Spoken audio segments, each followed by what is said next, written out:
और आइए सीधे आपको लेकर चलते हैं भोपाल। प्रधानमंत्री नरेंद्र मोदी का संबोधन शुरू हो चुका। मध्य प्रदेश, राम राम, सेवा जोहार, मोर सगा जनजाति बहन भाई ला स्वागत जोहार करता हूं। हूं तमारो स्वागत करूं।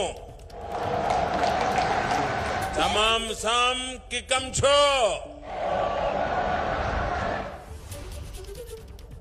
मालथन आप सबान सो मिलन बड़ी खुशी हुई रही है।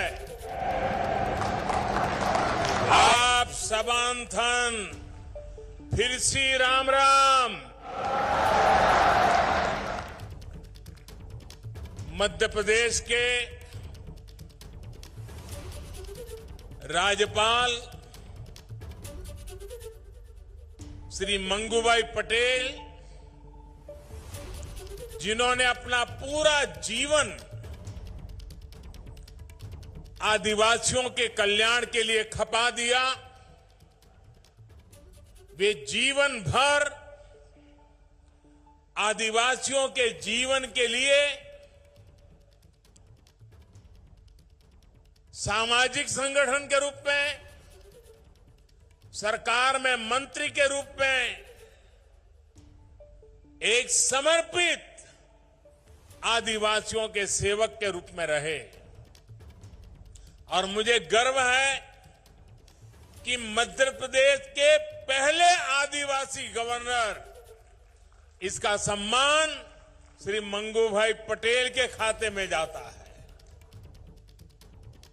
मंच पर विराजमान मध्य प्रदेश के मुख्यमंत्री श्रीमान शिवराज सिंह चौहान जी, केंद्रीय मंत्रिमंडल में मेरे सहयोगी नरेंद्र सिंह तोमर जी, ज्योतिरादित्य सिंधिया जी, वीरेंद्र कुमार जी, प्रहलाद पटेल जी, फगन सिंह कुलस्ते जी, एल मुरुगन जी, एमपी सरकार के मंत्रीगण, संसद के मेरे सहयोगी सांसदगण, विधायकगण और मध्य प्रदेश के कोने कोने से हम सभी को आशीर्वाद देने आए जनजातीय समाज के मेरे प्यारे भाइयों और बहनों, आप सभी को भगवान बिरसा मुंडा के जन्मदिन पर बहुत बहुत शुभकामनाएं। आज का दिन पूरे देश के लिए, पूरे जनजातीय समाज के लिए बहुत बड़ा दिन है। आज भारत अपना पहला जनजातीय गौरव दिवस मना रहा है। आजादी के बाद देश में पहली बार इतने बड़े पैमाने पर पूरे देश के जनजातीय समाज की कला, संस्कृति, स्वतंत्रता आंदोलन और राष्ट्र निर्माण में उनके योगदान को गौरव के साथ याद किया जा रहा है, उन्हें सम्मान दिया जा रहा है। आजादी के अमृत महोत्सव में इस नए संकल्प के लिए मैं पूरे देश को बहुत बहुत बधाई देता हूं। मैं आज यहां मध्य प्रदेश के जनजातीय समाज का आभार भी व्यक्त करता हूं। बीते अनेक वर्षों में निरंतर हमें आपका स्नेह, आपका विश्वास मिला है। ये स्नेह हर पल और मजबूत होता जा रहा है। आपका यही प्यार हमें आपकी सेवा के लिए दिन रात एक करने के लिए प्रेरणा देता है, ऊर्जा देता है। साथियों, इसी सेवा भाव से ही आज आदिवासी समाज के लिए शिवराज जी की सरकार ने कई बड़ी योजनाओं का शुभारंभ किया है। और आज जब कार्यक्रम के प्रारंभ में मेरे आदिवासी जनजातीय समूह के सभी लोग अलग अलग मंच पर गीत के साथ, धुन के साथ अपनी भावनाएं प्रकट कर रहे थे, मैंने प्रयास किया उन गीतों को समझने के लिए, क्योंकि मेरा यह अनुभव रहा है कि जीवन का एक महत्वपूर्ण कालखंड मैंने आदिवासियों के बीच में बिताया है और मैंने देखा है कि उनकी हर बात में कोई न कोई तत्व ज्ञान होता है। पर्पज ऑफ लाइफ आदिवासी अपने नाच गान में, अपने गीतों में, अपनी परंपराओं में बखूबी प्रस्तुत करते हैं। और इसलिए आज के इस गीत के प्रति मेरा ध्यान जाना बहुत स्वाभाविक था। और मैंने जब गीत के शब्दों को बारीकी से देखा तो मैं गीत को तो नहीं दोहरा रहा हूं, लेकिन आपने जो कहा शायद देश भर के लोगों को आपका एक एक शब्द जीवन जीने का कारण, जीवन जीने का इरादा, जीवन जीने के हेतु बखूबी प्रस्तुत करता है। आपने अपने नृत्य के द्वारा, अपने गीत के द्वारा आज प्रस्तुत किया, शरीर 4 दिनों का है, अंत में मिट्टी में मिल जाएगा। खाना पीना खूब किया, भगवान का नाम भुलाया। देखिए ये आदिवासी हमें क्या कह रहे हैं जी। सचमुच में वे शिक्षित है कि हमें अभी सीखना बाकी है। आगे कहते हैं, मौज मस्ती में उम्र बिता दी, जीवन सफल नहीं किया। अपने जीवन में लड़ाई झगड़ा खूब किया, घर में उत्पाद भी खूब किया। जब अंत समय आया तो मन में पछताना व्यर्थ है। धरती, खेत, खलियान किसी के नहीं है। देखिए आदिवासी मुझे क्या समझा रहा है। धरती, खेत, खलिहान किसी के नहीं है। अपने मन में गुमान करना व्यर्थ है। ये धन दौलत कोई काम के नहीं है, इसे यहीं छोड़ के जाना है। आप देखिए इस संगीत में, इस नृत्य में जो शब्द कहे गए हैं वो जीवन का उत्तम तत्व ज्ञान जंगलों में जिंदगी गुजारने वाले मेरे आदिवासी भाई बहनों ने आत्मसात किया है। इससे बड़ी किसी देश की ताकत क्या हो सकती है? इससे बड़ी किसी देश की विरासत क्या हो सकती है? इससे बड़ी देश की पूंजी क्या हो सकती है? साथियों, इसी सेवा भाव से ही आज आदिवासी समाज के लिए शिवराज जी की सरकार ने कई बड़ी योजनाओं का शुभारंभ किया है। राशन आपके ग्राम योजना हो या फिर Madhya Pradesh sickle cell mission हो, ये दोनों कार्यक्रम आदिवासी समाज में स्वास्थ्य और पोषण को बेहतर बनाने में अहम भूमिका निभाएंगे।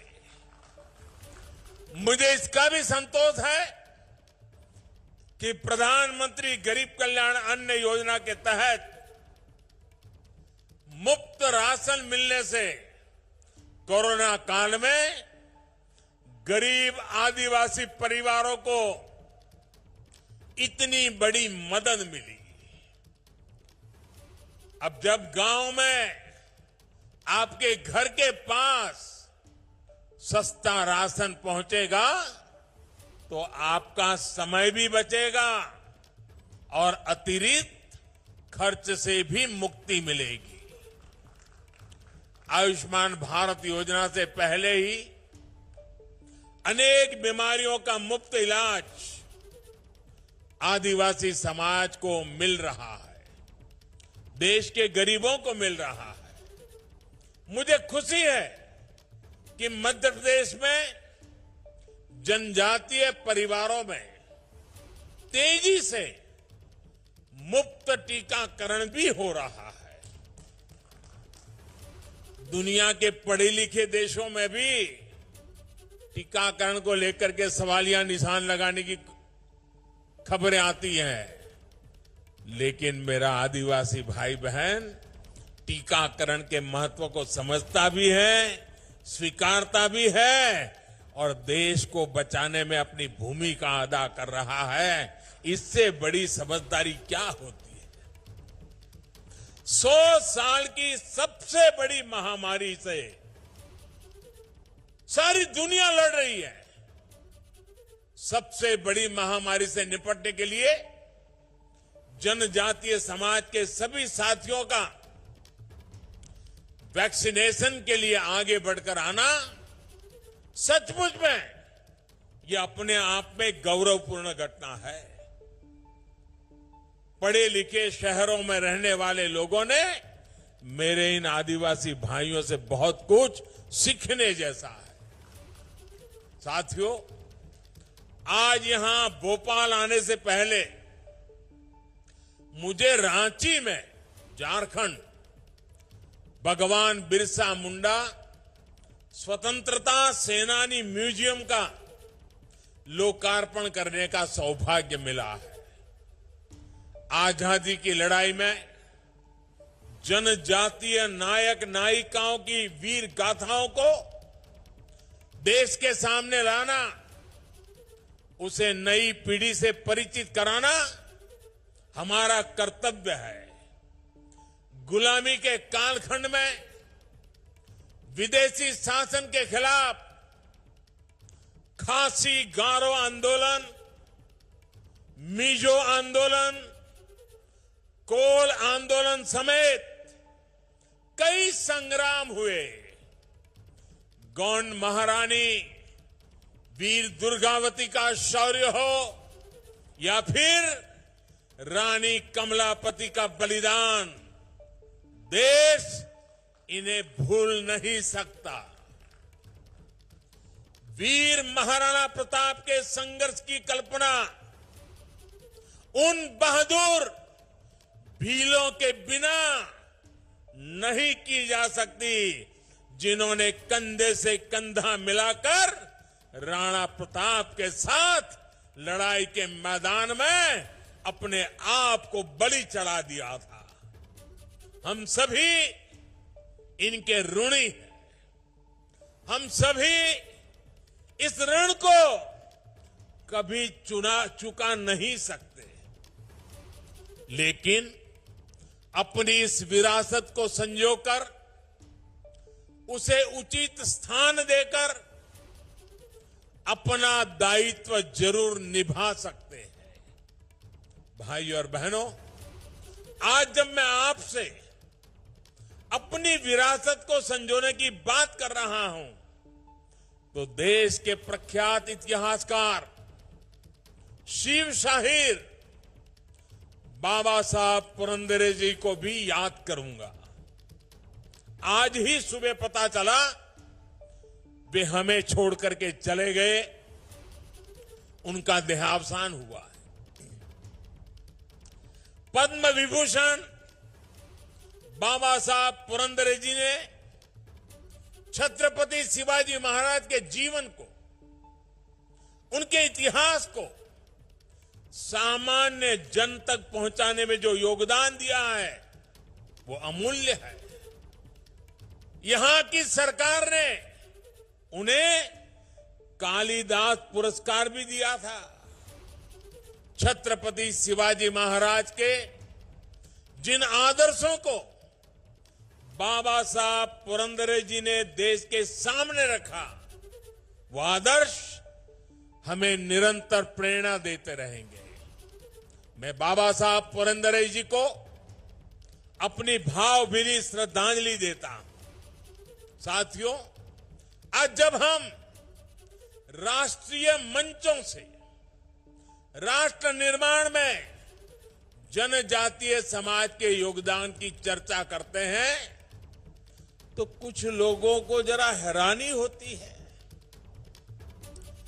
ऐसे लोगों को विश्वास ही नहीं होता कि जनजातीय समाज का भारत की संस्कृति को मजबूत करने में कितना बड़ा योगदान रहा है। इसकी वजह यह है कि जनजातीय समाज के योगदान के बारे में या तो देश को बताया ही नहीं गया, अंधेरे में रखने की भरपूर कोशिश की गई, और अगर बताया भी गया तो बहुत ही सीमित दायरे में जानकारी दी गई। ऐसा इसलिए हुआ क्योंकि आजादी के बाद दशकों तक जिन्होंने देश में सरकार चलाई, उन्होंने अपनी स्वार्थ भरी राजनीति को ही प्राथमिकता दी। देश की आबादी का करीब करीब 10% होने के बावजूद दशकों तक जनजातीय समाज को, उनकी संस्कृति, उनके सामर्थ्य को पूरी तरह नजरअंदाज कर दिया गया। आदिवासियों का दुख, उनकी तकलीफ, बच्चों की शिक्षा, आदिवासियों का स्वास्थ्य उन लोगों के लिए कोई मायने नहीं रखता था। साथियों, भारत की सांस्कृतिक यात्रा में जनजातीय समाज का योगदान अटूट रहा।